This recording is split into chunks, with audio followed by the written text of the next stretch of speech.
తప్పేంటి ముళ్ళు నొదిలి అరిటాకుకు శిక్షేంటి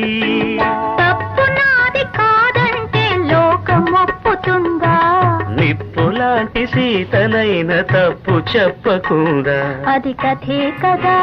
మన కథ నిజం కాదా అది కథే కదా మన కథ నిజం కాదా